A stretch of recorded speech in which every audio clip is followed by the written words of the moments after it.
Good morning. I'm Hang Lei To, the chair of the Professional Fiduciaries Bureau Advisory Committee. I'm calling this meeting to order at 10:07 a.m. This meeting is being held on Wednesday, November 7, 2018, at the Department of Consumer Affairs located at 1747 North Market Boulevard, Sacramento, California 95834, and has two teleconference locations at Elderwell, located at 6345 Balboa Boulevard, Building Number 1, Unit Number 114, Encino, California 91316, and Jordan Goldstein Fiduciary Services, located at 5 3rd Street, Suite 1132 in San Francisco, California 94103. All meeting locations are open to the public and accessible according to the American Disability Act standards. This has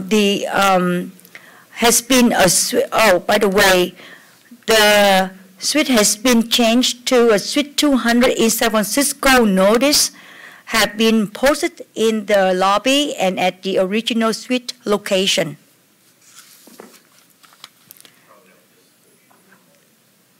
Now we are at item number 2.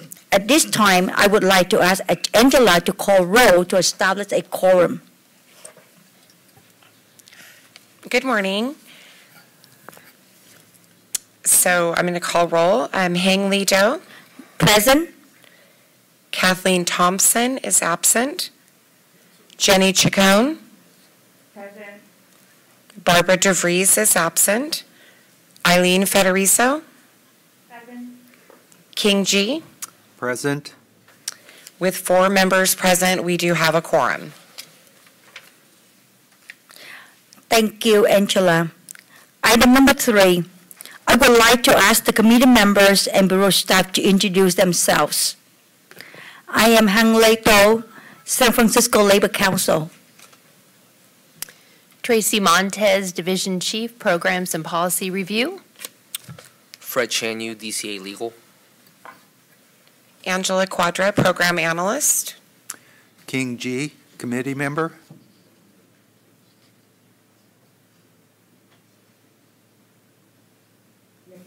Committee members here. Jordan Goldstein, licensed fiduciary. And Venus Gibbs, yes. Mary Vivian, yes. Hello. Jenny, can you introduce yourself? Jenny Capone, community member, senior representative. Okay, thank you. Eileen Federico, I'm a licensed fiduciary serving the LA area. James Camp, CPA, DTFA, CPA practice in California.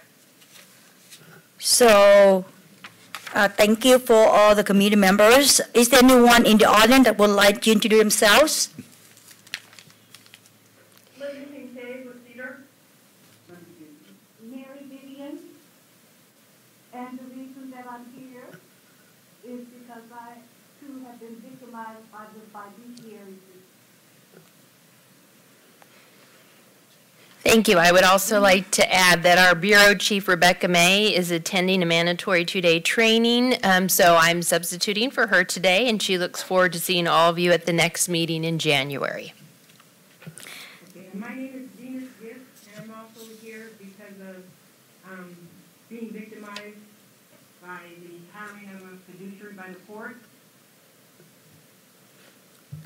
Okay. And I'm Jordan Goldstein, a professional fiduciary. Okay, thank you all. So now we are at item number 4. Tracy, please read the Bureau new mission statement. Thank you. The mission statement is to protect consumers through licensing, education, and enforcement of the Professional Fiduciaries Act by promoting and upholding competency and ethical standards across the profession. Thank you, Tracy. Any comment from the committee members? Any public comment? Thank you. Item number 5. Are there any suggestions? Sorry, okay. Oh, never mind. Okay. So we move on to number 5. Are there any, so we are at the meeting minutes from the August 15, 2018. Please review.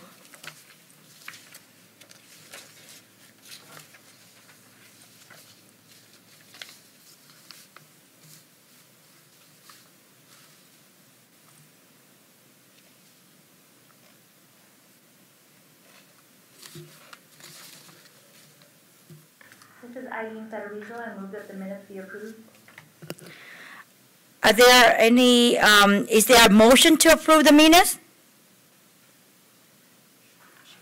This is Eileen Federico. Oh, I'm sorry. I motion to move them. Oh, thank you, Eileen, I'm sorry. Is there a second to the motion? This is King G. I second the motion. Any discussion from the committee members? Any public comment? Yeah, public comment. Okay. Yes, this is Venus Gift, and I'm sitting here with the Fiduciaries Bureau Code of Ethics.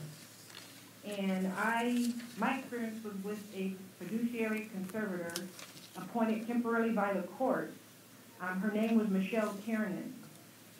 And I'm looking at the Code of Ethics, and I see many things here. I can read one or two of them, and can sincerely, with all my heart, tell you that Michelle Tiernan, fiduciary conservator, did not follow Okay. Code of Ethics in regard to my mother.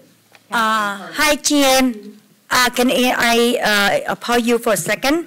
So we are at the minutes item right now, and if you have any comments about the new issues, we are happy to take note and move to the next agenda, moving to the next meeting, add to the agenda for the next meeting. So so now we are at the minutes. If anyone have a questions about the minutes that have been taken from the August 15 meeting, we're going to move along. Yeah, we're waiting for your comment. Well, can I ask you this? They told me that I can say public comment at the end. I prefer not to wait till the next Okay, meeting. that's Because I came all the way here from Hayward. Yeah, yes, but we're going to move along the item on the agenda.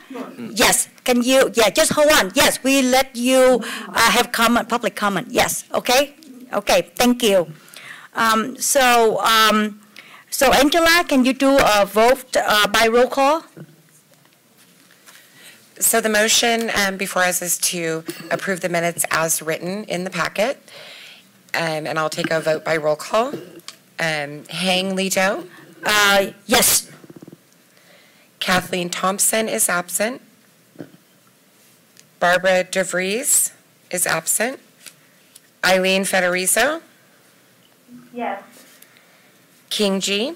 Yes. And Jenny Chacon. Yes. With a vote of 4 committee members to approve the minutes as written, the motion will carry, and they will be posted to the website. Thank you. Thank you, Angela. Madam Chair? Yes. This is Fred Chanyu, Legal Counsel, DCA Legal Counsel.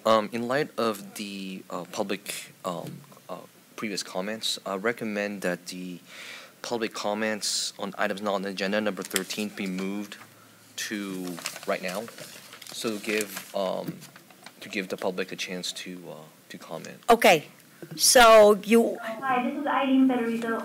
Will you please speak into the microphone? Thank you. Yeah, can you hear me? can you hear our legal counsel now? Yeah, thank you. Okay. Just going to repeat what I just said. Madam Chair, I recommend that the item number 13 be moved up to right now in light of the comment that was made by the member of the public. Okay. Thank you. So according to our legal counsel, we're going to move the item number 13 to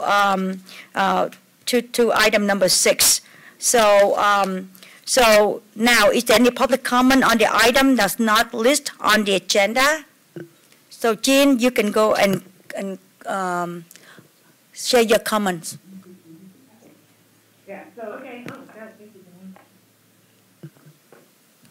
I just want to read this. It says, when the licensee is making decisions on behalf of the consumer, the licensee shall use every reasonable good faith effort to ascertain the desires of the consumer prior to making any decision, and shall make decisions therefore predicated on the ascertained desires of the consumer, unless doing so would violate the licensee's fiduciary duties to the consumer or impose an unreasonable expense on the estate. That didn't happen in my case. As I was mentioning, Michelle Kiernan was my mom's temporary conservator. She did not adhere to many things on your code of ethics. You know, we are here because we are financially being abused. My mother was physically neglected and abused. Michelle, after she left the skilled nursing facility. Jean, can you pause a second? We really love to listen to your comment and just pause a second. Yes, but do not mention the individual name, and you can submit those individual name to the bureau privately, okay? Because this is the public. Thank you. To who do I submit them? To the bureau, the fiduciary, professional fiduciary bureau. Okay. Are you talking about making a complaint? Yes. Yeah, well, with that done, and that's why I'm here, because it's a lot more going on than meets the eye here. And we just really need you guys to be aware, and we need your help and we need your support. And there's just a lot of, and I won't mention the name, but there's a lot of financial abuse. There's a lot of neglect, not placing the conservatees in the proper facilities so they get the proper medical care. You know, how do we track this? How do we work together with you to make sure that your fiduciaries are giving 100%, you know, from the heart, because they took on this profession to be professional and to give their best. And this is not occurring, and I'm not the only one. I'm going to let Mary speak here, and she'll kind of share with you what she's experienced.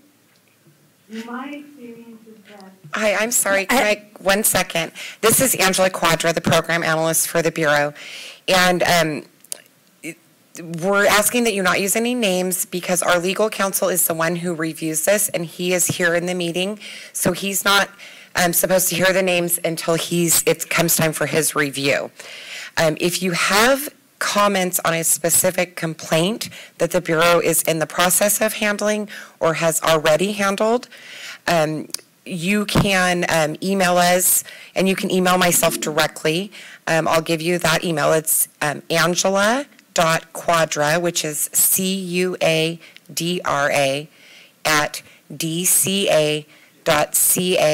@dca.ca.gov, and we will be happy to look into whatever the issues are regarding your specific complaint in that manner.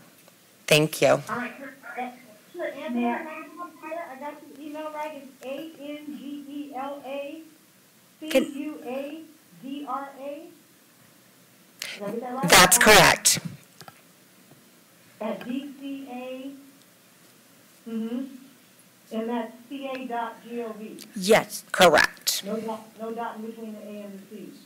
And we just want to say we're here. There is a dot between dca.ca.gov. Got it. Okay, perfect. Thank you. Okay, and also I just want to say we're here, organizations supporting Shout Out Justice, Cedar, who I believe is on the line, Linda Kincaid, and also the probate reform movement.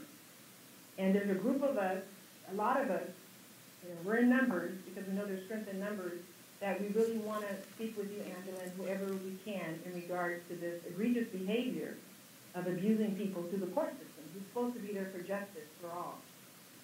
You know, I mean, do I make sense? I just want to, do you understand our concerns? Yes, and we're happy to receive that information and to look into what your concerns are. There is a process for complaint process, which... Yeah, it's just that my mother was almost killed in the system. That's very painful to my heart. You know?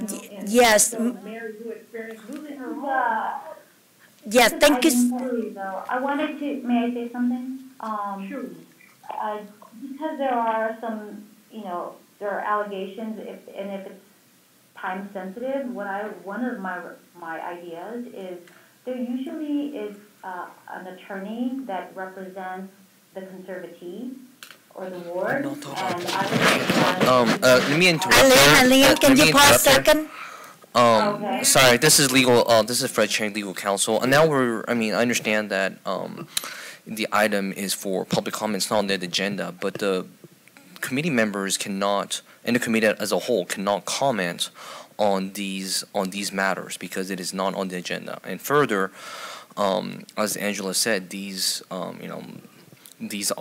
matters, and that should be reported to the Bureau for investigation at this, if the public so chooses. Fred Chan Yu. But Fred, yes, right. So right now, the committee is not supposed to be discussing these issues right now. This is a chance for the public to make these comments, but as the agenda states, the public, the committee cannot comment or take any action on these items. I was told that at the end I do have the right to public comment, just as I do at the Board of Supervisors meeting. You do have a right. And that's why, and that's why I recommended that the item be moved up to accommodate the public comment from the previous public speaker, because they didn't want to say at the end, and that's the opportunity for the public to comment right now for items not on the agenda. And if I may add, this is Tracy Montez again. There's a difference between commenting and discussing. So this is an item that allows the public to make comments, but again, as Fred said, we cannot discuss because it is not on the agenda. It's not agendized, and we have very specific protocols that we must follow. And so this is just an open-ended item to give you a chance to comment. It can then be agendized, possibly, depending upon the subject for a future meeting. In terms of this issue with regard to a complaint and allegations, the best mechanism is to submit all that information in detail to the Bureau so that they can follow their process and look into the matters. And again, we have to be respectful to all the individuals involved and make sure that it's handled in a confidential manner. Thank you. Well, if we can, I am requesting, and there's 3 of us here and more of us out there, we're quite large in numbers, that if we can get it on the agenda, take the possibly away, and if you can, please, with urgency, place it on your next agenda item. Well, again, a complaint against a fiduciary, the protocol is to submit that to the Bureau. We do not discuss complaints as agenda items. The complaint process has been addressed in the meeting in the general sense. We're happy to revisit that, but any specific complaints and allegations have to go through the Bureau process. So again, as much detail and information that you can provide to the Bureau is very helpful for their enforcement staff. Good, yes, and we understand that you're not one specific person, but if we can revisit what you had on the agenda before and kind of discuss these issues, that would be very beneficial to us. We'd appreciate that. You get it on the calendar. Yes, we can look at putting on how the complaint process, what it involves, how you make a complaint, and the general process of how it unfolds in the Bureau. We're happy to do that. Thank you. Okay, who's the, I guess, the founder of the Bureau or the president? Or There's Rebecca May is the Bureau Chief, and again, I am substituting for her because she is in training, but Rebecca May is the Bureau Chief. Okay, and you are? I'm Tracy Montez. I'm the Division Chief of Programs and Policy Review with the department, and the Fiduciaries Bureau is within my division. Okay, and you said Division Chief of Policy and Programs and Policy Review. Okay, Program and Policy Review. Okay, there's another guest here. Yeah. Can you speak louder? Can you say your name again? Laura Holmes. Can you hear me now? Yes. All right. And I've made complaints to the Fiduciary Bureau. I've called back, and it's hard to get a hold of someone. Once I was told there's only 1.5 people here in the office to handle all of California. And a year after my complaint was in, I said, well, what are you doing with it? And I was told, oh, well, if you're in the court system, then they'll deal with it. So what is the function of the Fiduciary Bureau for the public when we have issues with fiduciaries that are perhaps not acting as they should? Again, this is Tracy Montez. There is a complaint process, and the Bureau has a very specific scope in which they regulate. And sometimes there are complaints that fall outside of the regulatory scope of practice.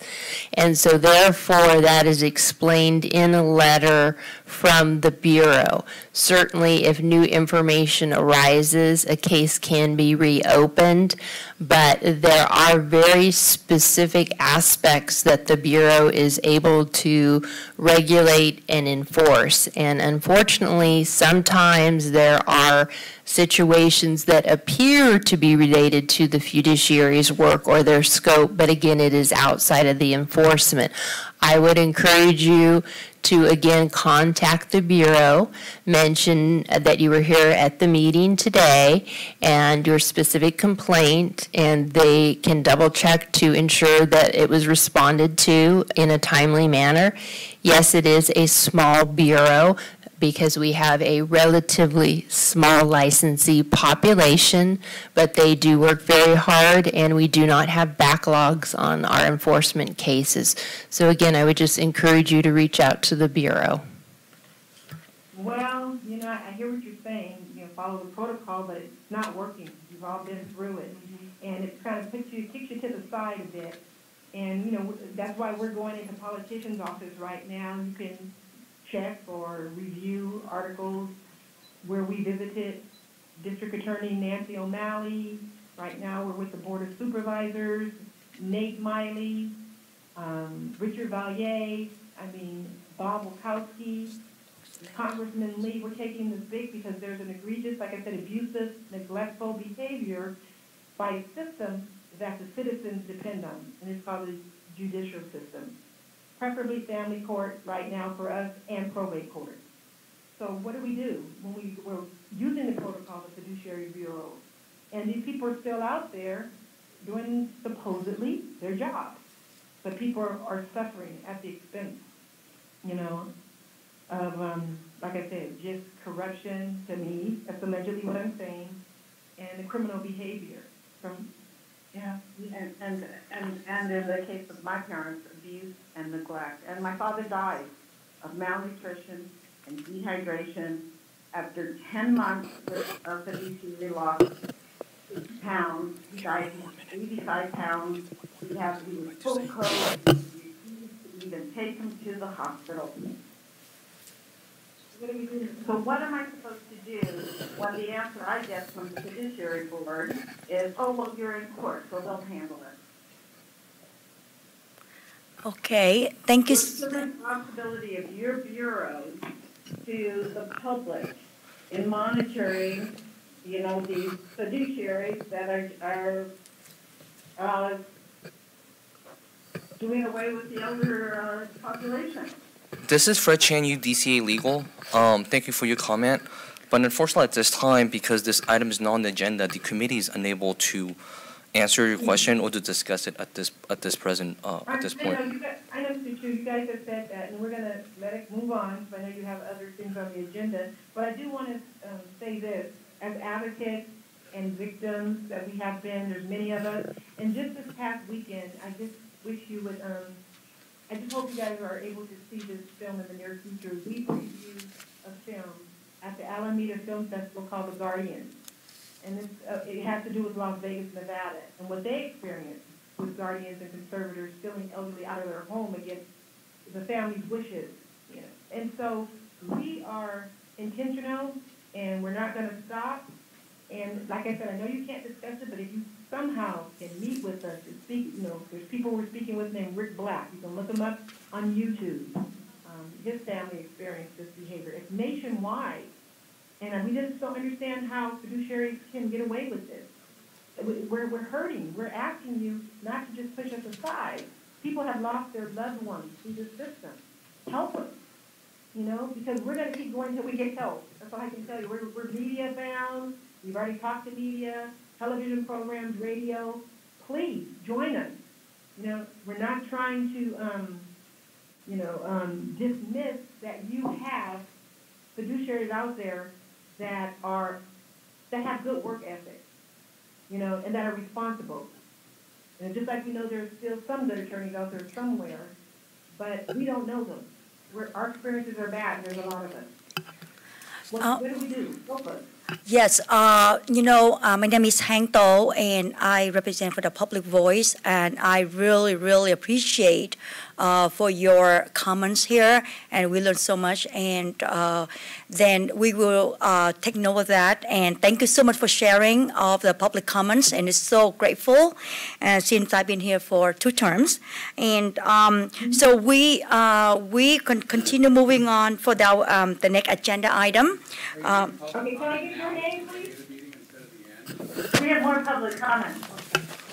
No, can I get the Oh. who's over the public comment? Hold on, let me answer that question from the public member.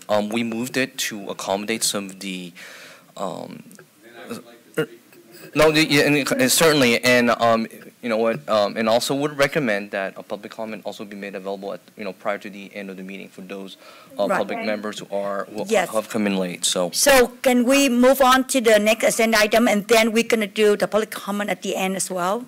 well, how about Madam Chair? Just let me just quickly here. Are the public comments going to be the same within the same area of the previous comments, or is it about just something different?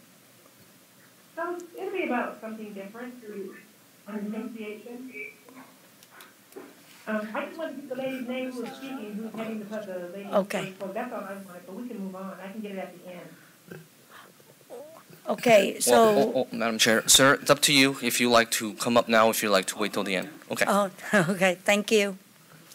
What's your name, ma'am? Hello? He- May I make a public question? Yes, Okay. It looks like that's optional. My question is that if all conservatorships are in court, then the fiduciary board, so there's a public comment from ID, from Elderwell's office. The reason why we have to introduce ourselves is because they don't know who we are. Okay, that's great, okay. If all conservatorships are always in court, that means the Professional Fiduciaries Bureau has no responsibility for any conservatorships over any fiduciaries handling conservatorships in the state of California.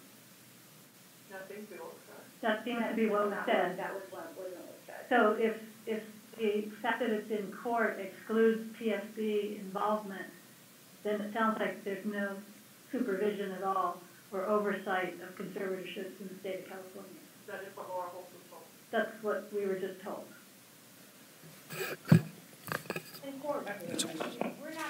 Again, excuse me, Fred Chanyu again, DCA Legal. Again, because this item is not on the agenda, the committee cannot discuss, cannot comment or discuss the matter that was raised. okay, But thank you for the comment. sir. The comment that was made by this board when I first walked in was there was a Can you tell me, I'm Richard Calhoun. thank you. The comment was made that there is a very narrow scope that the PFB can regulate and enforce. I think it would be very educational if you could inform the public what that narrow scope is, because I have a handout and I don't know how to get it to you, but there it is.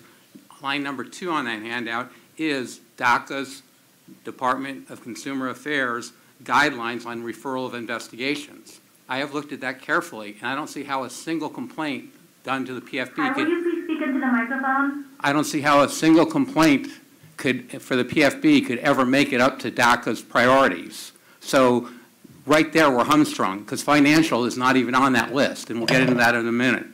But the first one I wanted to go back to is your department apparently has a mediation program. I have been involved in elder abuse with PFBs for 8 years now, and never once has anyone talked about the mediation program. If your bureau is part of the department and the department has a mediation program, why isn't that advertised to the public? Why isn't that advertised to the pro-fids? Why isn't that included in the Conservatives' Bill of Rights? And why isn't it mandatory? It's stupid to have a program and no one knows it exists. Then we move on. Your annual statements are on file. Have you ever looked at it? It says it requires a physical address. Nearly every address that I've gotten is a private P.O. box or a U.S. P.O. box. Those are not physical addresses. The financial numbers, the total dollar amount, is the exact same year after year after year. No professional fiduciary has the exact same dollar amount. Most of them are filed late. Do you guys even look at this stuff when it comes in? Another professional fiduciary lost $985 million in one calendar year. That wasn't looked at. Come on, this is right in front of you. Someone else was mentioning the video. I printed out by chance 2 trailers for that video because I know you're not going to go and pay and watch the video. Maybe you'll watch the trailers. They're online. You can watch them for free. Look at the mainstream media that's now covering this topic. I listed a half a dozen articles here. Now, since you don't have financial abuse, let's look at the financial abuse. Here is a property highlighted for you, nice and clear, right off the public recorder's office in Orange County. It's sold by Sally Cicero, a PFB that's licensed. Her license number is 167. She sold it on 11/3 of 2016. She sold it for $1.1 million. The very next day, the same property sells for $1.7 million. Wow, the trustee lost $600,000 and that's not a violation? Oh, but wait, it gets better. We go to May 1st of 2017, 6 months later, the same property without permits and significant work being done, guess what? It's marketed and it sells for $3.7 million. That's more than 3 times the value. $2.6 million is lost. And guess what? That doesn't make the criteria to be investigated by the PFB. That's a problem. Now let's move to Monterey County. We have another professional fiduciary. Guess what? I know her license number. It's 175, but she uses multiple names. She's using names that aren't even on file with the state. How is that not a violation? I mean, this grant deed is signed on September 13th, 2018. I mean, that's just a little while ago. Oh, wait, I said September 13th? Guess what? She started the marketing on this property on the last sheet on September the 14th. How does she start marketing the property the day after she sells it? What kind of exposure and what kind of fiduciary duties did she have? That's financial abuse. It doesn't meet your criteria to be investigated by the Bureau. The law enforcement won't investigate it, but yet it's sitting there black and white on any recorder's office. That has how widespread the problem is. This Bureau is got blinders on and needs to wake up. Thank you. Thank you, Richard. Okay. So, so we're going to move to the item number 6. I would like to invite Tracy on behalf of the Department of Consumer Affairs. Can I add on something that he said? I'm on a different topic now in regards to the licensing too. Okay, can you hold for a second? Let me check. Well, let's check with the legal counsels here. At this juncture right now, I mean, that's up to you, Madam Chair. I don't know how much time. Okay, so why don't we take the one last comment and then we're going to move on. Okay, thank you. So this is just. What's your name? Can you just introduce your My name? name is, sure, Venus Gift, and it has to do with a fiduciary working without a license. And I have the proof here that shows that she was not licensed. Her license expired 8/31/2016 per the TSD regulations. And the annual statement is due 60 days before expiration. It was received 9/16/2016, or 75 days late. At least 16 days in September of 2016, she practiced without a curtain license. All right, that's just one thing. And so what do you guys have to say about that? That's not appropriate. That's against the law. Again, I just ask you to please submit that information to the Bureau because we cannot comment at this time. Okay, Okay. And nor did she have a physical address. She had 1271 Washington Avenue, 767, which was not a physical address. And having a physical address is critical for legal process, such as serving a subpoena. And that is why the TSB requires a physical address. This is against the law. Okay, thank you, Jean. Okay, so we move to item number 6. I would like to invite Tracy on behalf of the Department of Consumer Affairs executive staff to present their update. This is Linda Kincaid. I had a public comment I wanted to get in here at this point. Okay, well, I'm sorry, but we're moving on in the agenda. We will go ahead and take additional public comment at the end of the meeting, but we do have additional items that we need to get to and other individuals that are here in attendance that need their items addressed. So we will take public comment at the end of the agenda. Okay, so this again is on behalf of our Board and Bureau services. It says, thank you for the opportunity to submit a written update from the Department of Consumer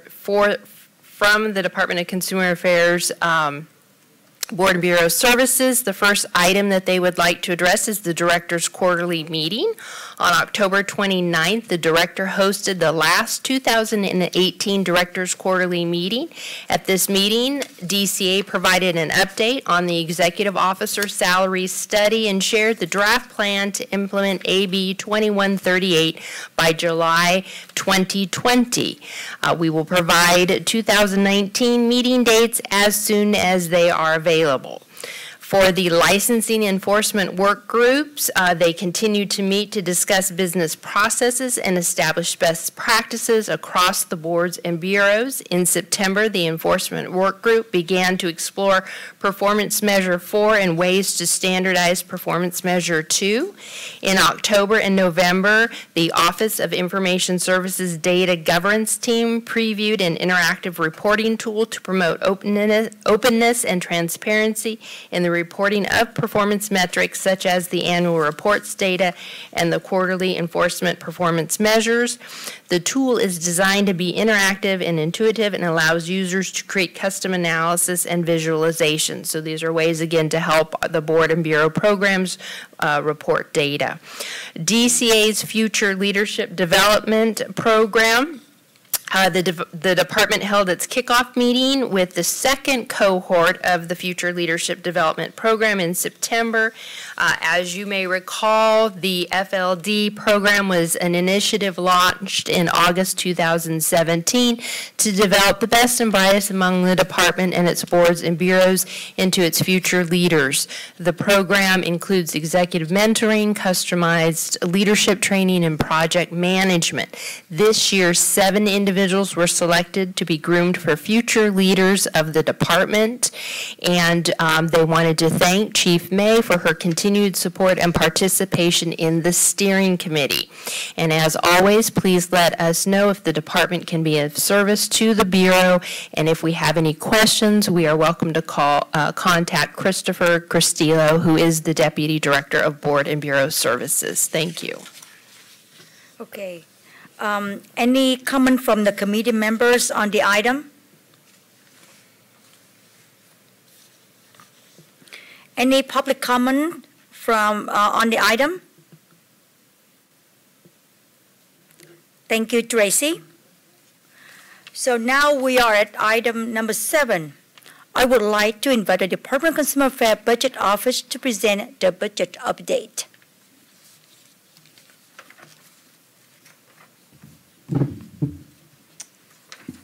Thank you and good morning. Good morning. Good morning, committee members. Good morning, Tracy. Good morning, Angela. Just wanted to test the microphone to see if everyone can hear me over the phone before I begin. Can everyone hear me? Yes, thank you. Awesome. Okay, my name is Robert Delos Reyes. I'm the Bureau's budget manager. I'm here to fill in for Matt, who's the Bureau's budget analyst that typically provides the committee these budget updates. So today, I have for you our 2 documents that are traditionally presented at these committee meetings. The first document should be page 10 of the agenda, or in the materials of the agenda, is the expenditure projection. The second document that I'm going to present is the fund condition. So these 2 documents were presented last advisory committee, and I'm here to provide an update to those documents. So to begin with the expenditure projection, so the update for this expenditure projection in comparison to the one that was presented last advisory committee is this projection is for this fiscal year 18-19. The last expenditure projection was for last fiscal year. So right now, we are operating in or the projections are based off of 2 months worth of information, fiscal month 2. And something new here that we're providing the committee now, and something that you guys should be all aware of, is that we transitioned into a new accounting system called Fiscal. And some of the growing pains that we're experiencing as a budget office as well as an accounting office is there's a lack of information that's coming out of the system that we're all used to.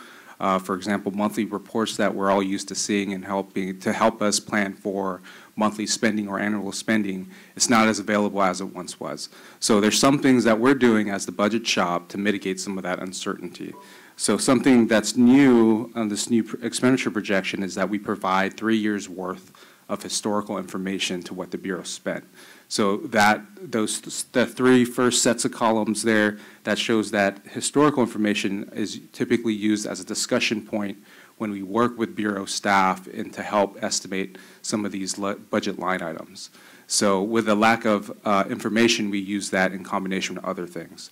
So one thing that the Bureau is fortunate of is we have other source documents that we use to help track spending, absent those monthly reports that we receive from our accounting system. So we receive payroll reports from our Human Resources Office.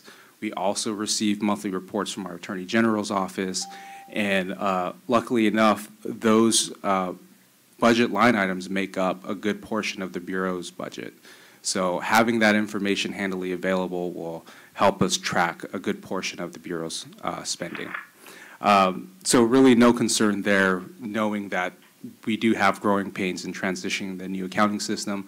We have ways to mitigate that uncertainty for the Bureau. So with addressing that, looking at the expenditure projection, it's in line to what the Bureau typically spends each year, which is their full appropriation or their full budget. We're also assuming and anticipating the same thing for this fiscal year. However, Tracy, Angela, and Rebecca does a phenomenal job in keeping up the communication with us, so we're aware of anything that we're missing or we're planning on spending this year. So really no concern there. With that said, I'm going to move on to the next document, which is the fund condition statement. So this document is a document we use in the budget office to keep a pulse of your fund. So your fund is ultimately the cash that supports your annual operations. And looking at it, and the update for this in comparison to the last fund condition that was presented in the last advisory committee, is this actually shows now what we estimate you guys to end fiscal year 17-18. So last year it was estimates. This fund condition now reflects estimates to what you guys will close year end. Good thing is that you guys spend your full budget. So what we report is ultimately that and what we originally estimated. So really nothing to report in terms of a swing of the numbers or anything to that effect. So really no concern. You guys are operating within the goal that we like to keep our programs, which is 3 months in reserve. You guys are above that. So really no concerns to report or to address the committee. That concludes my budget update. Next budget update should be more comprehensive to give you guys a heads up. So the Bureau's new fiscal years, the Bureau's budget for the upcoming fiscal year will be released on January 10th. So if the advisory committee lands after that, we should have a more comprehensive update for you guys to give you an update to what changed or what changes will be happening for the next upcoming fiscal year. So with that, I can answer any questions you guys may have. Can I interrupt real quick? If you are not speaking at the teleconference locations, can you please mute your phones? We're hearing a lot of feedback and paper and stuff. Thank you. Okay, any comment from the committee members on the item? Any public comment on the item? Yes.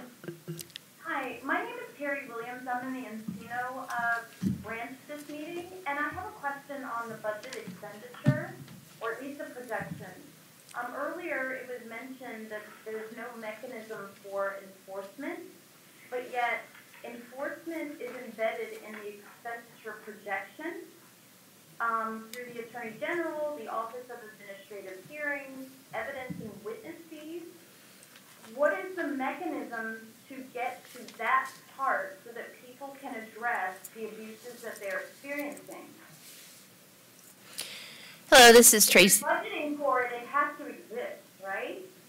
Correct. This is Tracy Montez. We do have an enforcement process, and we have line items to support that process. So as the complaints are submitted and processed accordingly, those will advance to the appropriate steps, and some do end in the AG's office. And again, there is a process in place for enforcement. Could you please tell us how you trigger the process? Is it a complaint? If so, where does the complaint need to be sent? How many layers of review are required before it gets to the Attorney General and people that have the real enforcement capability? This is Fred Chen, you legal counsel, DC legal counsel. I think those, again, that's some of the questions are addressing issues that go beyond the scope of the budgeting. So again, that's the issue regarding the complaint process is not on the agenda today. So therefore, I recommend that the committee not discuss this issue at this time. And again, Sorry, one more thing, and I'll be brief. How do I get this particular set of questions on the agenda for the next meeting?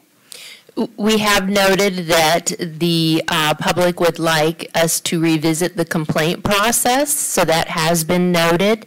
And again, we encourage you to submit your complaints to the Bureau, because the Bureau does process the complaints according to their statutory authority. And again, we cannot go into specific cases at this time. Okay, and I'd like for whatever agenda item addresses my set of questions to include the budgetary expenditure projection that is specifically focused on enforcement. So I want this part, this budgetary analysis, to be part of that, please.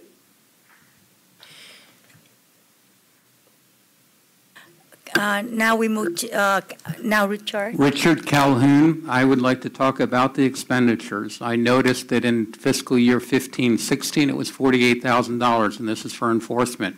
In 16-17, it dropped to $27,000, and in 17-18, it was $31,000. Here you have the public complaining about no enforcement, and your budget is essentially being cut in half. I think there's a disconnect between what the Bureau is doing for whatever reason and what the public needs. Does the board have any, Bureau have any comment on why its actual expenditures dropped from $48,000 to $27,000? Some of the expenditures have to do with the costs with the AG's office. So again, it depends on the type of enforcement action taken and the extent to which the AG's office is involved. We have a set amount, a budget line for enforcement costs, and how that is encumbered and utilized across the fiscal year is dependent upon the types of services and cases and complaints. And Angie, if you have anything to add, please do. I would actually ask you to look at the numbers. The AG number did not drop. It was 31,000, 26,000, and 26,000. The number that dropped was the Bureau's investigation. It went from $16,000 to $2,000. That's a drop by a factor of 8. The public is complaining the Bureau is not investigating, not the AG. Does this committee have any comment on why it cut its expenditures on investigations by a factor of 8 while abuse is widespread in the state? Okay. It did not cut its expenditures. Again, it depends upon the type of cases that are received, the complaints, and how the cases evolve, and the different individuals that are involved as far as our subject matter experts, our AG office, and our enforcement. Again, the AG amount did not change. It's the office hearing that's done by the DAC people, which are you. Correct. What I'm trying to explain, though, is that there's a number of variables that are involved in how the resources are spent. Let me phrase it a different way. To spend $2,000 investigating the state of California for 735 licensees is absurd. And if that's what you're doing, get rid of this Bureau. Thank you.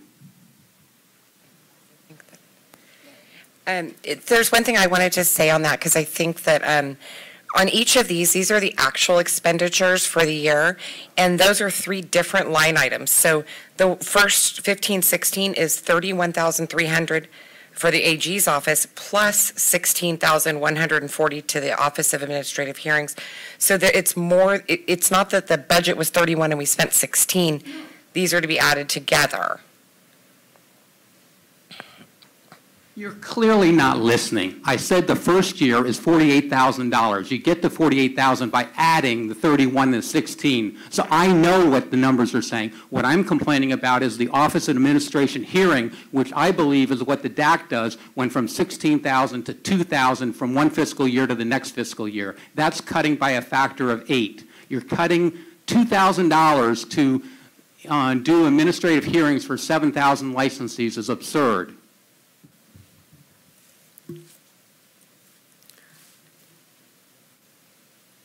Okay. I'd just like to add, because I'm assuming we're concluding, I want to thank the Budget Office on behalf of the Bureau, because although we are a small Bureau, we do work very closely. We have a very lean budget, and we appreciate all the attention that you give to the Bureau so that we can do our job. Thank you. Robert. Thank you. Thank you, Robert. Public question on the budget. It says that there's Can you state your name, please? Linda. And the actual expenditures are around $120,000, and you say you have a very lean office budget, 1.5 staff. Is that 1.5 staff, $120,000, not including benefits? Is that? That's a lot of staff. That's quite a lot of staff. The Bureau has 3 full-time staff. That's correct. Okay. Okay. Thank you, Robert. Thank you so much. So we now at the item number 8. I would like to invite the Department of Consumer Affairs Legislative Review Office to present the legislative update.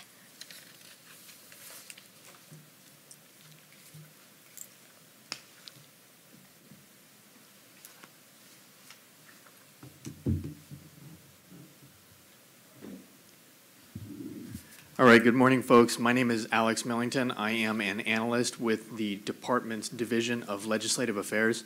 Just like the last gentleman, I'd like to, before I start, ask if everybody on the phone can hear me. If I need to get closer to the mic, I will. Will you please get closer to the mic? Thank you. Thanks very much. How's that for you? That's better. Okay. This legislative update. I'm sorry? A little louder, please. All right, I'm going to.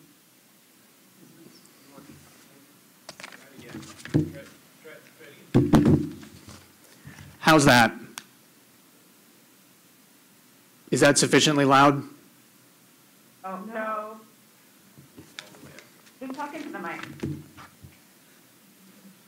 We're going to have them switch mics for the moment.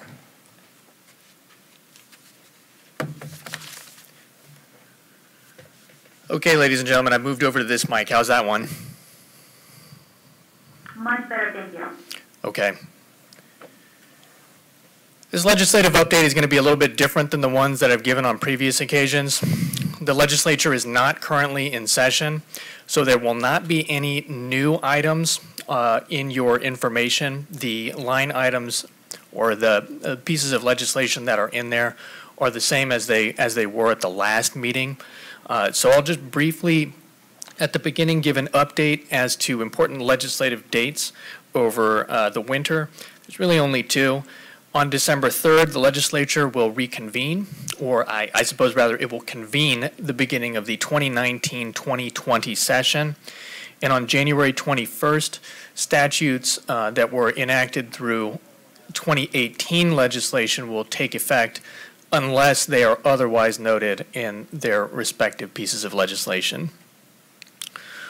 The first thing that I would like to discuss is legislation related to the Bureau. There were primarily 2. The first was AB 1247. This was a piece of legislation that would have mandated pre-licensing and continuing education requirements related to LGBTQ issues.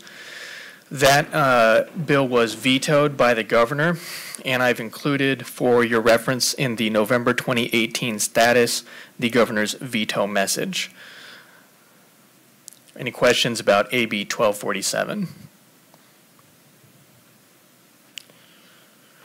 All right, the next one is AB 3144. That was the Professional Fiduciaries Bureau's sunset legislation. This bill extends the sunset date of the Bureau to January 1st, 2023. Also included several additional provisions that we've discussed at previous meetings. That bill was chaptered on September 22nd. Any questions about AB 3144?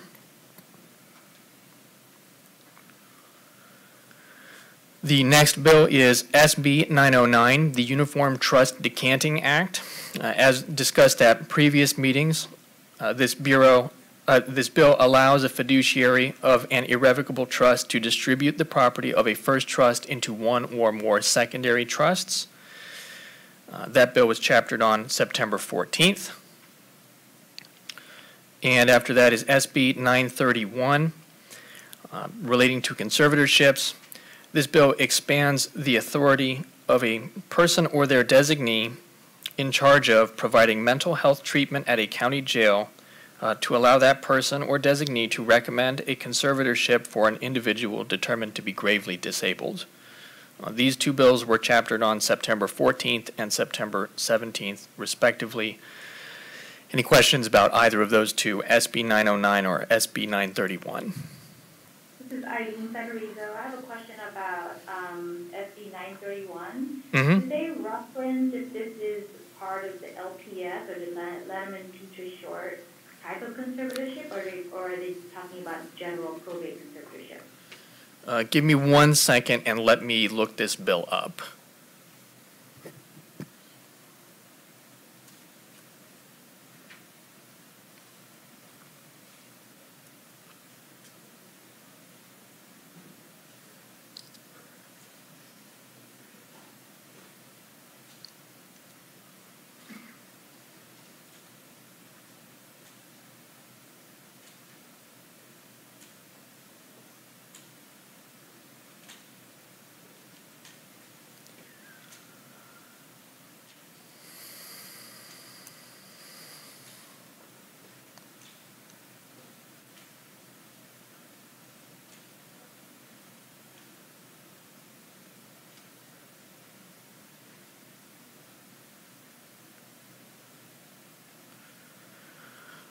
All right, I've reviewed the text of the statute in this bill. The bill does not directly refer to LPS conservatorships, but I can't rule that out. I would need to review that further, and I can give a more detailed response to the committee if they'd like. Yes, that would be great. Thank you. Sure.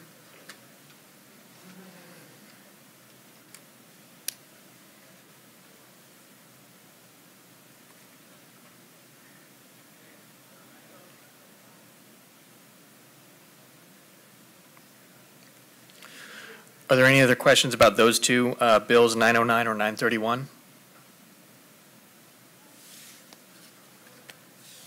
Are you taking public comments now or later?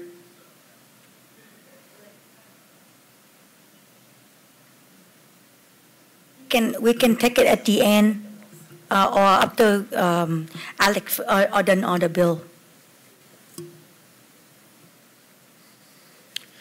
All right. I'll move on to legislation related to the Department of Consumer Affairs. There are two bills to discuss here. One of them is AB 2138.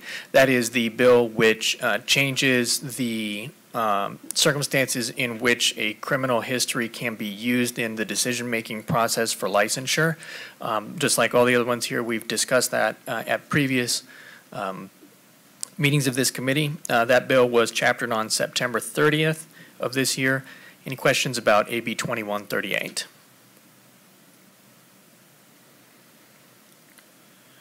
And next is SB 1137. This bill requires the Department of Veterans Affairs and the Department of Consumer Affairs to consult with each other to take appropriate steps to increase awareness and notification for veterans and their spouses regarding professional licensing benefits. That bill was chaptered on September 14th. Are there any questions about SB 1137?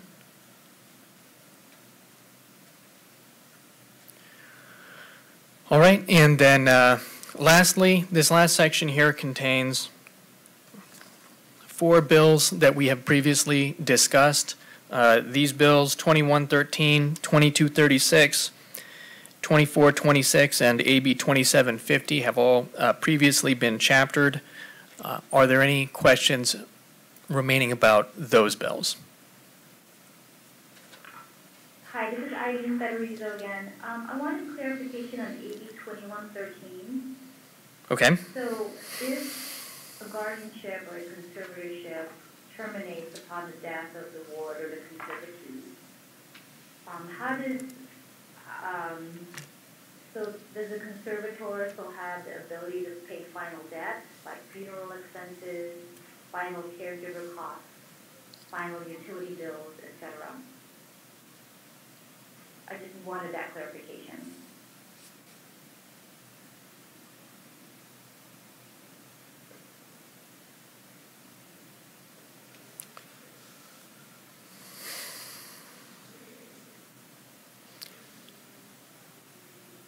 And I'm sorry, just to folks who are listening on the phone, I'm currently reviewing the text of the bill to see whether I can offer some information about that question.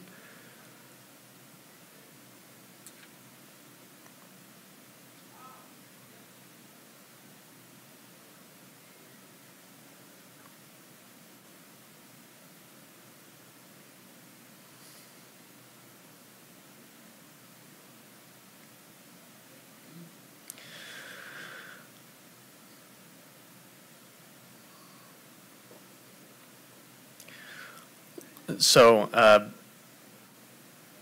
the Section C of the modified probate code, Section 1600, does indicate that a guardianship of the estate shall terminate upon the death of a ward unless, except as otherwise provided by law, and does include other exemptions in the probate code. I don't see anything in the text of this statute which would change the existing abilities for guardians to conduct, to wrap up the affairs of the person for whom they have a guardianship. So I can't give you a definitive answer, but there does not appear to be anything in the statute that changes existing abilities.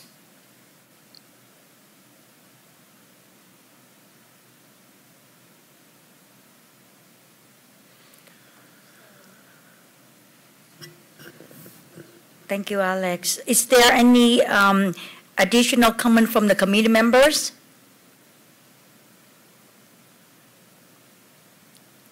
Okay. Any public comment? Yes. Yeah, I did want to jump in with a bill that I don't see here on your list. Oh, sorry, Linda Kincaid with Cedar. Senate Bill 1191 was sponsored by Richard Calhoun, who I think is still there with you in Sacramento. SB 1191 will substantially improve law enforcement written policies and training on elder abuse. And I don't see that on here, but I would think that would be a considerable concern to fiduciaries.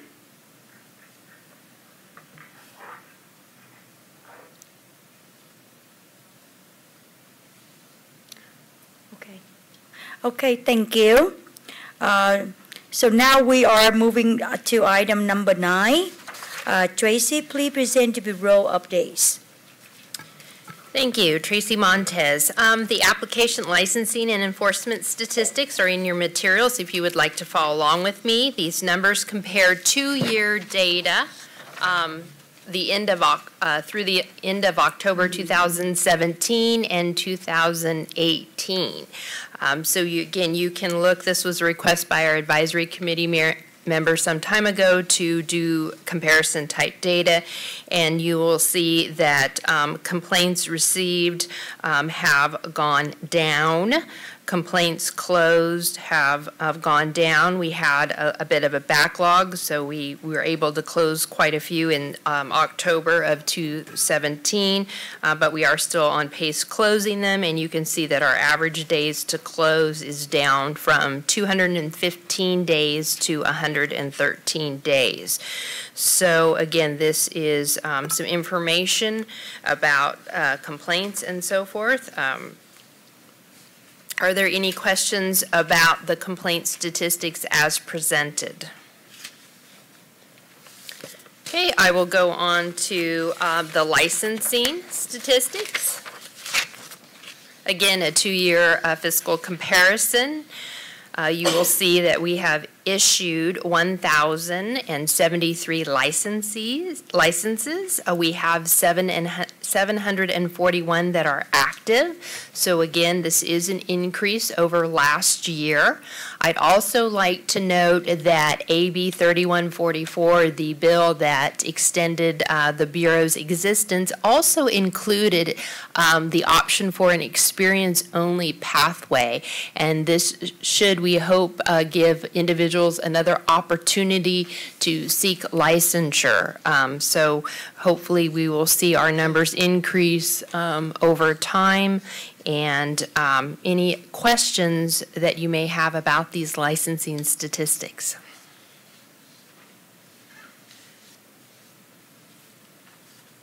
Okay. Thank you. Thank you, Tracy. Is there any comments from the committee members? Is there any public comment on the item? Yes, yes. This is James Townsend in Single Office. Looking at the number of licensees chart, I just want to clarify, make sure I'm reading the chart correctly. If you look at the two bars on the right-hand side between 949 and 1,073, am I understanding that to mean that the number of different licenses that have been issued since the very beginning in that 1 year increased by 124? Is that what those two bars saying? Yes. Okay, and then looking at the two bars to the left, sort of in the middle, the number of active licensees went from 710 to 741 in those 2 years. Correct. Correct? Correct, yes. So we've had some. So if I'm understanding your chart then, that you only increased by 31, but there's 124 new, so you must have lost in that year's time 93 licensees that for whatever reason did not renew their licenses. Is that a correct reading of the numbers? Correct. There's various reasons why the licensee population drops off. Right. No, I understand. Thank you very much. Mm-hmm. Yeah, I have a question in regards to the licensees. Venus Gifts for Child Justice, also with Tanya Dennis. The licensing enforcement work group, how does that work together with the licensees? Is that an enforcement program for the licensees to keep them accountable, or is that, can you explain that? I'm assuming you're going back to the Board and Bureau Services update where I discussed the enforcement work group. Is that correct? Yeah. Okay, Yeah, so that is an internal work group where our enforcement staff, analysts, managers, and so forth work together to share best practices and improve ways to evaluate their internal processes and also the reporting of information. So it's for internal staff. Okay. I have a question. Public question? Linda from the Encino office. The complaints closed. What portion were closed without investigation? I don't have that information. Angie, can you add to that? all of our complaints, unless they are non-jurisdictional, meaning that it was a complaint that accidentally came to us, are investigated or reviewed in some way. So none of the complaints that were related to professional fiduciaries were closed without investigation.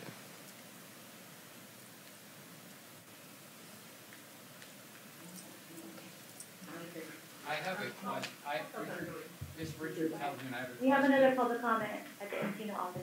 Yeah, Linda Kincaid with Cedar. I'm curious about. Can you pause a second? Let Richard speak up first. He's here. Richard?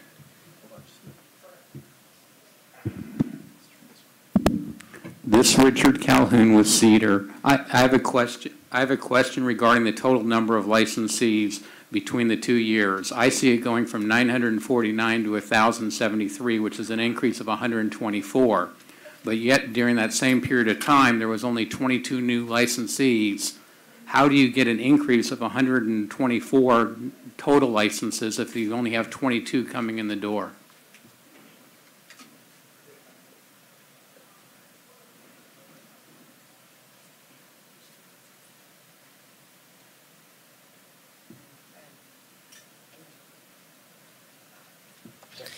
We'll have to look into those numbers because it may have to do with when the applications come in and how they're processed, but we can report back to clarify that number. Please do, because even if you combine 2 years of new licensees of 17 and 22, that's only 39 new licensees, but yet in one fiscal year it went up 124. So even if you had a backlog of a whole year, they don't add up. They don't even come close to adding up.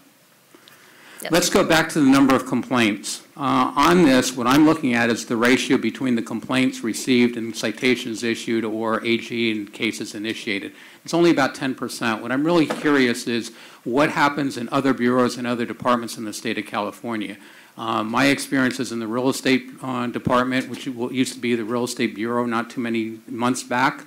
And the ratios there were a whole lot higher complaints and citations to complaints coming in. So it seems from a consumer on the outside that this bureau is whitewashing complaints. Typically, consumers don't complain if there isn't an issue, and to only have 10% of the complaints coming in lead to any sort of discipline just is out of whack to any other bureau. So I'd like to see comparisons between this bureau and any other bureau that, under the consumer department and also other departments in the state of California.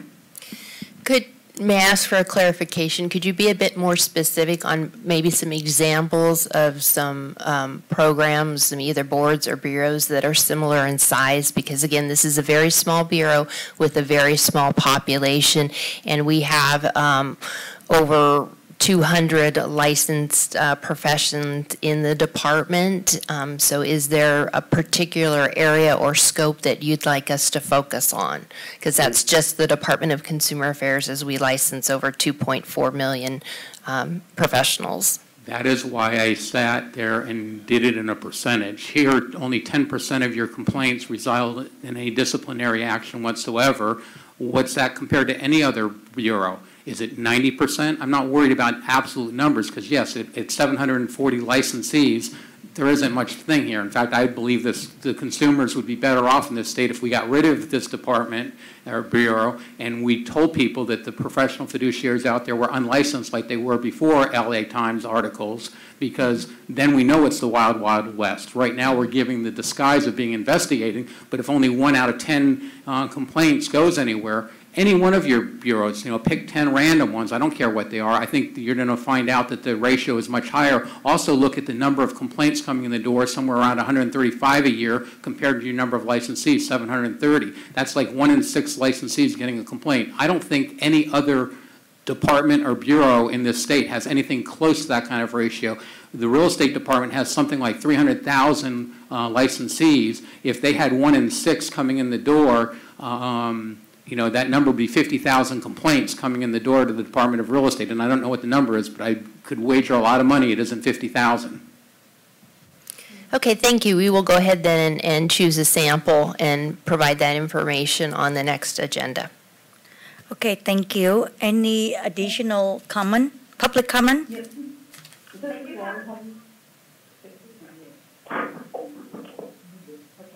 Okay. My question was, you said all of the, this is Laura Holmes down here in San Francisco, you said all of the complaints were addressed and answered, except for I had to keep calling. I called for a year with regularity, and it was hard to even get a hold of someone, and then I never did get a written answer. I just got told that, oh, if it's in the court system, they'll deal with it. So, but now you're saying that you answer them all in writing, I beg to differ. Again, I would just ask you to submit that information to Rebecca May, the Bureau Chief, so that she can follow up on that. Thank you. Okay, thank you. Thank you, Tracy. Thank you. So now we are at item number 10. Hello? Hi. Hello. We have another public comment in this. Oh, okay.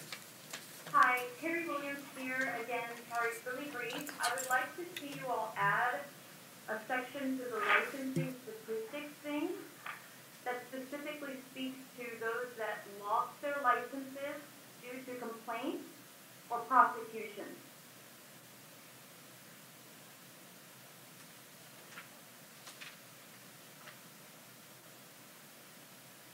And to designate which it was, either the complaint you found cause or it actually became a full-on prosecution.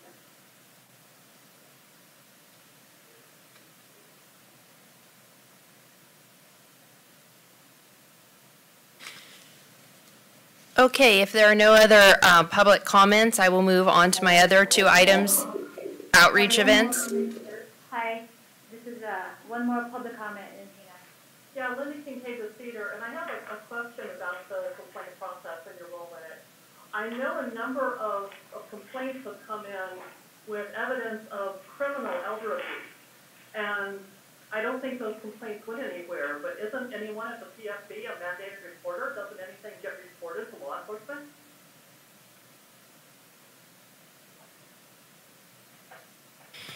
And again, I'm sorry, but that falls within the confidential parameters of the investigation process.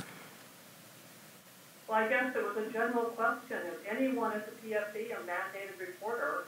And does this evidence of criminal abuse get reported to law enforcement? That's a general question, not a specific one about a particular case. And I'm sorry, upon legal advice, I cannot answer your question. So I'm going to go ahead and move on now if there are no other public questions, comments. Okay, I'm going to talk briefly about the outreach events that the Bureau has conducted since the last advisory meeting. They attended the PFACT Kern County chapter meeting in Bakersfield on Wednesday, October 10th. Also, the estate planning and probate section of the Kern County Bar Association in Bakersfield on Wednesday, October 10th. Our Bureau Chief attended the Dixon Senior Fair on October 13th. And then also the Bureau representatives attended the 2018 Yolo County Senior Resource and Crime Prevention Fair in Woodland on October 26th. To date, we do not have any additional events scheduled, but please, we do encourage you to notify the Bureau if there are some types of events that you think the Bureau should be attending. Questions about the outreach events? Are you asking for public comment at this point? If you have a comment about outreach events, yes. In a way, what's your personal or Bureau's guidelines on type of organizations and size of attendee you may be looking for to justify for presenters to go to the group? Again, it's a case-by-case basis. If there is a type of event that it would be beneficial to have the Bureau staff there to discuss the profession and the types of services to help educate consumers about the fiduciary profession, then certainly we encourage you to submit those to Rebecca May, the Bureau Chief. I will stipulate, though, that because the Bureau does have a very lean budget, they are not They are not able to attend every event that is submitted, and they do have to be very fiscally responsible in the types of events and locations that they go to. But we, again, if you feel that there is something that would be important for the profession to be present, please do submit that to Rebecca May. Okay, moving on to the newsletter. I'm pleased to announce that the Bureau's fall newsletter was distributed last month to our interested parties list and is available for viewing on the Bureau's webpage. Staff is currently working on the next newsletter for January. If members are interested in contributing an article or have a suggestion what they would like to see in the next newsletter, to please contact or email Rebecca May, again, the Bureau Chief. I'd also like to point out that in the current newsletter, fall newsletter that is on the Bureau's website, it does have a list of fiduciaries in which there were actions taken. So you can see some of the discipline that was administered through our enforcement program. Any questions about the newsletter? Public comment. Okay. Hi, Terry Williams again. Is there any room in the newsletter for, let's say, public notification of documentaries that address some of the fiduciary abuses that are going on? Like, is there a way to, I wouldn't call it advertising, but is there a way to notify the public of resources or visuals that are available? I'm not sure I'm understanding. Are you looking for ways to direct individuals to be able to file a complaint? No, this has nothing to do with complaints. Seeing as how enforcement is quite an issue and so many people are causing problems, there are a set of visuals and other things that could potentially help people either address or articulate what their concerns are when they claim or feel as though they are experiencing abuse. One of those is a documentary. In the newsletter, is there a place or a way to actually announce or notify other people of visual resources that they can watch, see, find, attend? Okay, so what I would do is I would ask you to submit that to the Bureau Chief, and then she can discuss with our legal counsel as far as what would be appropriate to put in the newsletter. But you are certainly welcome to share ideas that you may have for the content of the newsletter. Okay, and that person's name, please? Again, it's the Bureau Chief, Rebecca May. You're welcome. Excuse me, I just wanted to ask, do you have an email on Rebecca May? How can we contact her? This is Venus Gibbs. In San Francisco. Are you on mute? Hello? Hi, yes, you can either send it to, this is Angela Quadra, to my email or to our general email box, which is fiduciary@dca.ca.gov. And I had given my email earlier in the meeting. Do you want me to repeat that, or? I have it. Okay. Will you forward this information to her, or do you have to do it first? Because we like it to get directly to her, also, since she's the chief. Absolutely. It will go directly to her. Just address it to Rebecca, and it'll go directly to her. Okay. And I just have, this is it's very relevant because throughout the conversation I keep hearing, I guess, is that Ms. Montes? She says that the Bureau is very small, and in relation to all the numbers that are being presented today, are you guys looking at expanding your capacity at this Bureau so you can accommodate the complaints and all the concerns of the public here? This is Tracy Montez again, and given that the Bureau is operating within its budget and we do not have a backlog on complaints, we are not looking to expand at this time. However, we do monitor our numbers, but we are encouraged by our current administration to be fiscally responsible. So we work closely with our executive team as well as our agency and the governor's office. All right, so you're able to accommodate all the complaints that are coming in and different issues right now? Correct. Correct. Okay. Okay, thank you. So now we are at item number 10. Tracy, please present the status of proposed rulemakings. Thank you. It seems as if most of the questions or comments have been addressed in today's meeting by saying that we have a lean staff and explaining that the staff is overwhelmed. That suggests that you do need to expand. Well, again, if you look at the numbers that we presented, the statistics, we do not have a backlog. And so those are the types of numbers and information that we utilize if we have to ask for additional resources. So again, I would just, if you have concerns or complaints, you're welcome to bring those to the attention at our Bureau meeting as well as to the Bureau Chief. But again, from our internal processes, we are functioning very efficiently. Okay. So Tracy, can you continue for the item number 10? Yes, so this is the proposed rulemaking. The 4 proposed regulations that we have discussed at previous advisory committee meetings are all in the pre-review process with the Department of Consumer Affairs.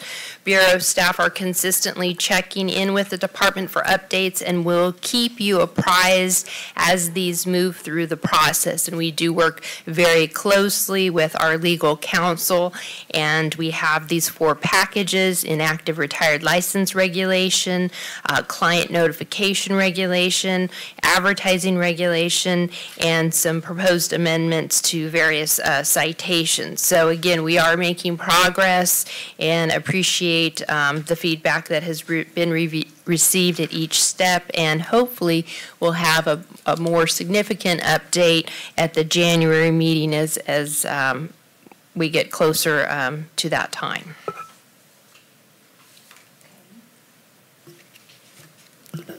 Any comment from the committee members?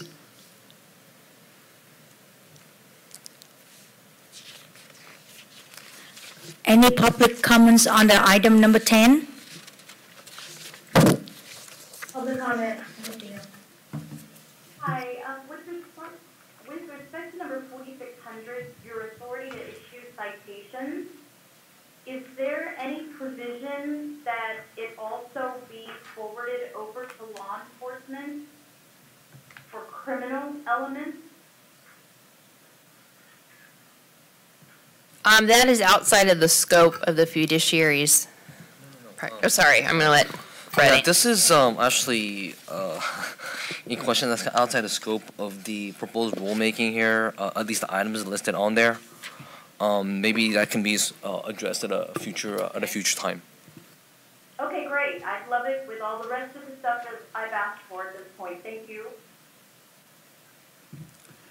Richard Calhoun in Sacramento, regarding the handout with the agenda, the 4640 client notification, under the notification to consumer, where you insert the professional fiduciary person and you give the department's name and phone number. I think that would be a fantastic place to add in the Bureau's mediation program and also the complaint process. And that way the consumer is aware of what they can do when there's a problem. Thank you. Yeah, I'll jump in. It would also be very useful to designate a list of offenses, abuses that will be referred to law enforcement, since we haven't seemed to be able to pin that down yet. Okay.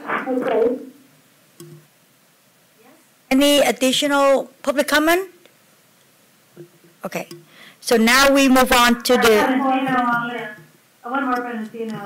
What about adding into the e-newsletter, the information about mediation?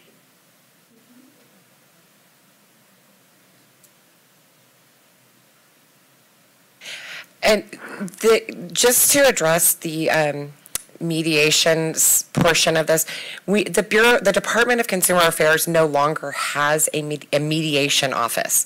So there is not an office that exists that handles mediation any longer. That's been gone for a couple of years.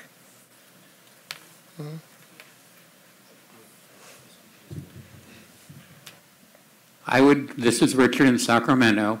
On the DCA's website as of last night, the website is still up.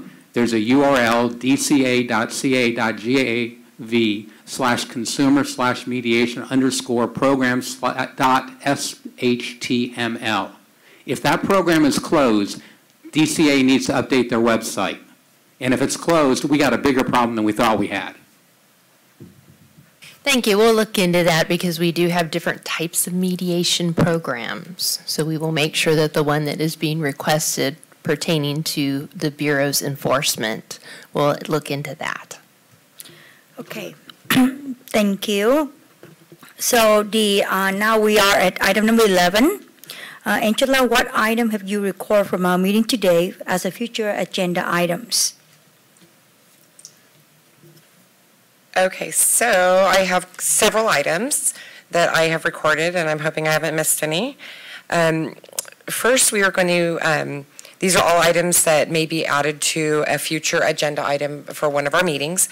First, the complaint process. Two, a more detailed explanation of the enforcement budget. Next would be details in regards to SB 931. Fourth would be one legislative bill that was not on our list, SB 1191. Next is to clarify the information on our statistics for new licensees versus total licensees on the report that we gave today. Number 6 is a comparison of the percentage of cases sent to the AG compared with other boards and bureaus within Department of Consumer Affairs, and additionally a percentage in regard to the number of licensees and how many complaints are received by the board or bureau. Number 7, an addition of the number of licenses which are taken away on the statistics for licensing. Number 8, discussion of referral to law enforcement. And I want to clarify that one. I'm not sure who had asked about it, but it was a suggestion to add that into the regulations, correct? It could be that way, but really I just wanted to see something dedicated on the statistics part as to when the licensees, there was a difference in the licenses, what portion of the licenses that declined were for the reason of a complaint that was found valid or founded and or prosecutorial in nature as to why the person could no longer have a license. Okay. Okay. And then number 9, a clarification of the mediation program and if that exists. And if it is also relatable to the Professional Fiduciaries Bureau, or if the one on the website is a mediation program for some other board or bureau. Is there any other items that we would like to suggest be added, or? Richard Calhoun in Sacramento. I'd like to do a clarification. My request was to compare the number of complaints to the number of disciplines, not to the number of complaints to the AG's office. So I want complaints received to some sort of discipline.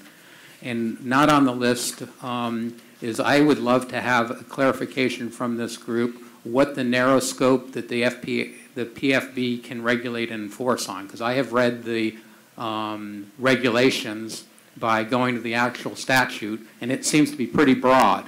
And so if this committee thinks it's very narrow, we'd like to understand what that narrow focus is on what they can and can't do. Thank you. This is Laura Holmes here in San Francisco again. And I had been referred to look up a number of different fiduciaries. So, of course, I go to the Bureau. And, I go and I look through and do my research. And I think it would be really helpful for the layperson if there was some sort of, if there has been a complaint. I'm not saying it's a complaint. It's, just that people could know that there's been a complaint of some sort. I looked up somebody that was referred, and he had a complaint filed by Kamala Harris, and it took over a year for that to go through. And, but this is being recommended to me, and I'm sure there's a lot of other fiduciaries that the public is not happy with, and that have filed complaints. And then if it's not listed, if no one knows, and then it's kind of false advertising and saying, oh, they're really great people. Okay, a couple of things. First of all, excuse me, I'm not hearing that as a future agenda item. And second of all, we cannot publish information when it's pending, when there's allegations. There has to be due process. So the actions, once there's a conclusion, that information, to the extent that it's appropriate, will be published. But I'm not hearing a future agenda item here. I beg to differ. I read the complete file on this man that it was published through. I'm sorry. Is this a future agenda item? I'm not. I'd like to be able to, when I look up a fiduciary, I'd like to be able to see was there a complaint. You don't have to tell me the complaint, but have there been people that have spoken out and said that I have a problem? That's not in the purview of the Bureau. So at this point in time, again, we just need agenda items to be addressed, suggested agenda items that could potentially be addressed at the next meeting. Are there any others? Yes. You have an agenda item at Encino. Yeah, since we're talking sort of loosely about Senate Bill 1191, I think it might be, really worthwhile to perhaps include the material in that bill as education for fiduciaries. What the legislature did in that bill is they very clearly laid out improved policy for law enforcement and I believe for long-term care ombudsmen as to precisely what are the elements of criminal elder abuse. And I think it might be very useful since we seem to be kind of unclear on what is abuse and what isn't, and what needs to be reported and what doesn't. It could be really helpful now that that bill has been signed by the governor to bring that into the PFB and get that language available to fiduciaries. Okay, well, you will have staff look at that and report on it as needed or necessary for the next meeting. Another item? Yes, this is another. Linda Nacino. What about mandatory reporting? Can that be part of the agenda next time? Again, we'll take this under consideration and talk to our counsel to the extent that we can address how mandated reporting is involved in the complaint process. All right, I do have something that could possibly be added to the agenda. This is Venus Gifts in San Francisco. Shout out Justice. And let me ask you this question. Fiduciaries are independently contracted, is that correct? Oh, this is Fred Chen, UDCA Counsel. I mean, is this a request for a future agenda item, or is this more of an in-depth discussion of a different issue? No. I asked the question first, and then I'm going to suggest the agenda item. So I just wanted to ask, be clear, are they independently contracted? Could you address, could you make the request for the agenda item? I will. So the agenda item is just understanding more of their protocol and procedures One of the things we're dealing with is oversight and accountability. So can you maybe put that on the agenda where we can discuss how they're accountable to the Bureau, in regards to laws and code of ethics and so forth? Okay, thank you. An additional item? Any additional items? Another one. Harriet Williams here again, Encino. Question, is there a mandate with PFB regarding any kind of continuing education in the ethical realm?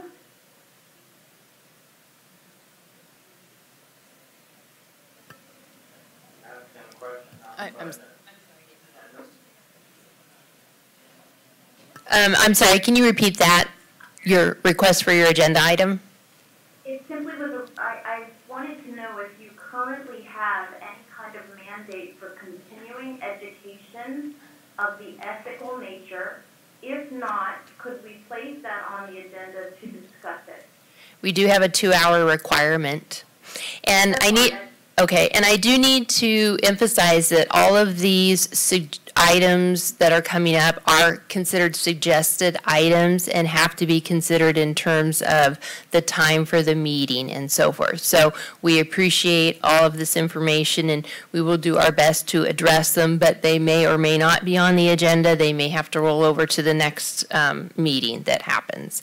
Are there any more before we move on to the next, our current agenda item? Thank you to all. So now we are at the item number 12. The following days have been selected and scheduled for 2019. If you have any conflict with any days, please contact Angela Quadra. So Wednesday, January 9th, 2019, Wednesday, May 29th, 2019, Wednesday, August 14, 2019, and Wednesday, November 13, 2019. Okay? So now, before we go to the item number 14 to adjourn, is there any additional public comment that you want to add? And this needs to be a comment that has not already been addressed in prior comment, please. Richard Calhoun in Sacramento would like clarification on how I get my 3-page double-sided color handout into the public record at this meeting. How many copies do you need? How many copies? Just one. Thank you.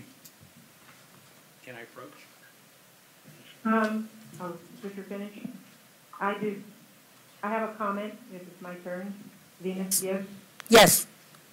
Okay. Just wanted to comment on, in regards to the, financials on fiduciaries and what they're allowed to do. I don't know if someone can answer my question in regards to, like, for instance, if they have a conservatee and they're spending their funds, they're first of all creating a bill that is excessive, and then spending funds. So, like, for instance, Social Security being used to pay for fees. That happened in my mother's case and still happening. Using Social Security funds or the family's, rental property. I just don't know what the protocol is and the order. Are they accountable to the Bureau for this? Again, at this time, we only accept comments. If you have specific questions, I would encourage you to email the Bureau.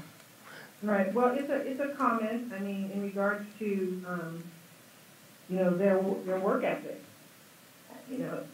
What do you guys find, what's their work ethic? Or what's the percentage of fiduciaries that, get the complaint in regards to financial abuse? I guess I have to email that in, but I'm just curious. Very important. Charges are excessive. They're getting paid, and if they're independently contracted, then, how do you guys keep track of what they're doing as professionals? I work with autistic children, and the company I work for, they have policies and procedures. And if I don't do my job, there's a problem. And there are a lot of problems with fiduciaries, conservators. If they're not doing their job or they're abusing, their freedom, then we really need you to address this. It's not just passing us on to, the Fiduciary Bureau complaint process and it gets put away. We need attention to this because it's severe. Okay, thank you. Any other comment? Yes. Yeah, this is Linda Kincaid with Cedar. There's been some off-the-record discussion here in Encino about perhaps people not understanding the nature of the profession. So I wanted to go into a little bit of history. If we go back to 2005, there was an LA Times expose on abuse and exploitation by fiduciaries. And then in 2006, the legislature passed the Conservatorship Reform Act and established the PFC, providing oversight. Excuse me? Fred Chen, you DCA Legal. Just like to remind that please do not use any names. Can you hear me? Not to use any names. I mean, at this juncture, at this point, the item is for public comments, not on the agenda. And from majority of comments that I've heard today, I understand that there's quite some frustration with the licensee population, and I think that that's, the committee has heard those. However, like I said before, those cannot be discussed because they're not on the agenda today. So, with that having said.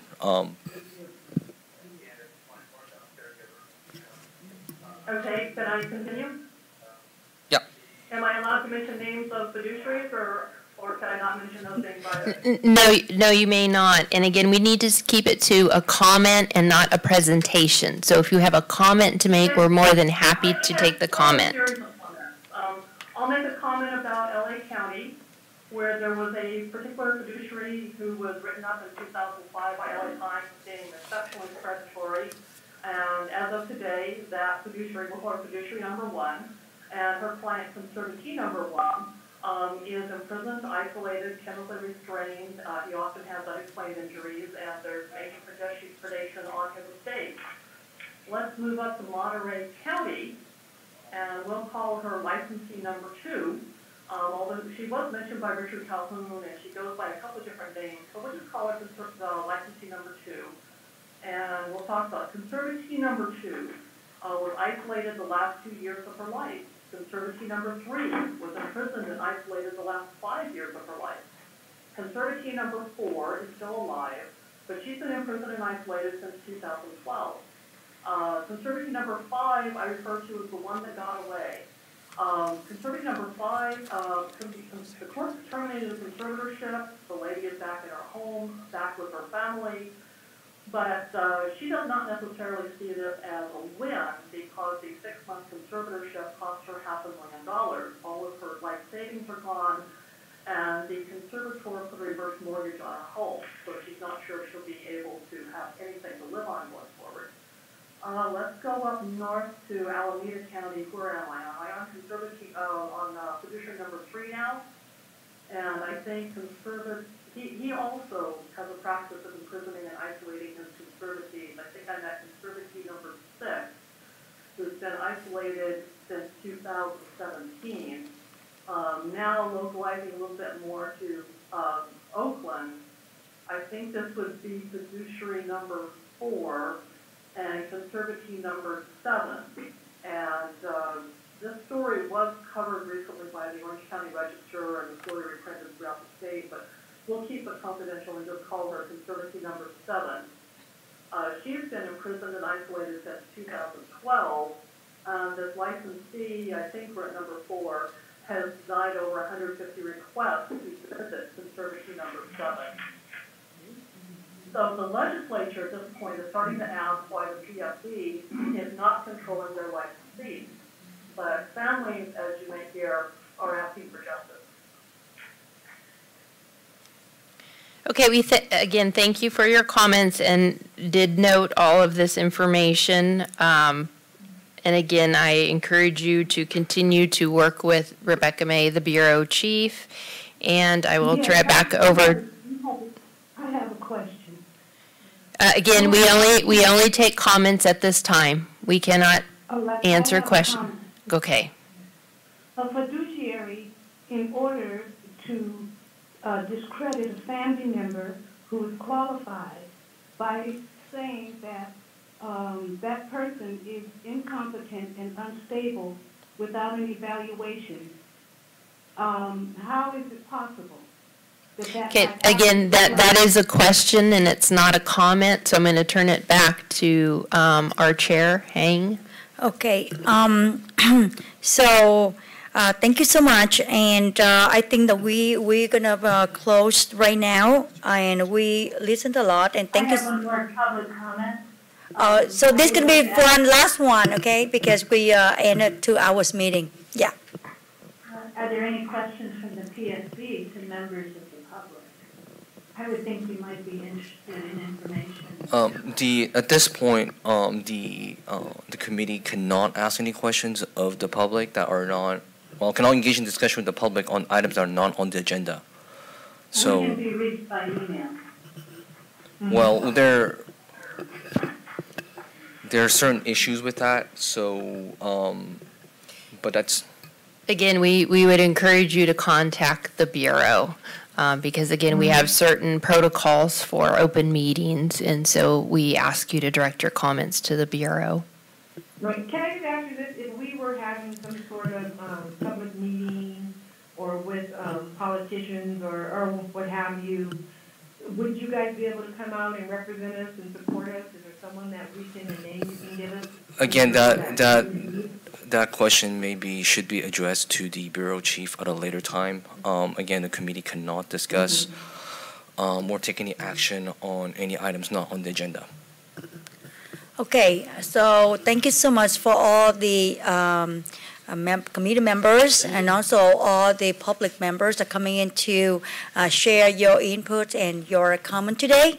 And so we are now adjourned the meeting.